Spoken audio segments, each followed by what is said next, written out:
खान साहब के हवाले से के ऊपर डट डट जाते बिल्कुल लड़ जाते हैं भाई। पाकिस्तान इमरान खान के मुश्किल तरीन वक्त में इमरान खान के दोस्तों ने अपने प्यार और मोहब्बत और दोस्ती का हक अदा कर दिया। इमरान खान के सबसे करीबी दोस्त जावेद मियांदाद ने बड़ा ऐलान कर दिया। वीडियो मुकम्मल देखने के बाद आप भी जावेद मियांदाद को दाद दिए बगैर नहीं रह सकेंगे। जहां पीटीआई के पुराने वर्कर पीटीआई को छोड़कर जा रहे हैं, वहां ही कप्तान के पुराने दोस्त अपनी दोस्ती का हक अदा करने मैदान में आ गए और पीटीआई में शमूलियत का किया बड़ा ऐलान और साथ ही दे दिया कीमती तोहफा। और दुश्मनों के पिछले 65 से 70 सालों में जब से पाकिस्तान बात की है और क्या अहम उमूर पर बात हुई है, इस पर भी हम जानने की अब टाइम आ गया है पाकिस्तान के बदलने का। हमने सबको ट्राई किया, सबको टेस्ट किया पिछले 65 से 70 सालों में जब से पाकिस्तान बना है।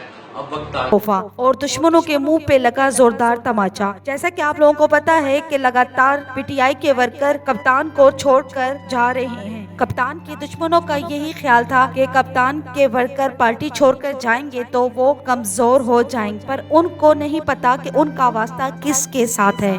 जावेद मियांदाद ने इमरान खान की मुलाकात करने के बाद मजीद बताया कि इमरान खान एक नाडर लीडर हैं और वो एक ईमानदार बंदा है। चीज पे वो डट जाते हैं तो वो काम करके छोड़ते हैं। तो दोस्तों, आपको जावेद मियांदाद का और पीटीआई में शमूलियत कैसी लगी? अपनी कीमती राय का इज़हार कमेंट सेक्शन में जरूर दें। वीडियो पसंद आई तो लाइक करें और इस चैनल को सब्सक्राइब कर दें ताकि नई आने वाली हर अपडेट आपको बआसानी पहुंच सके। Thanks for watching.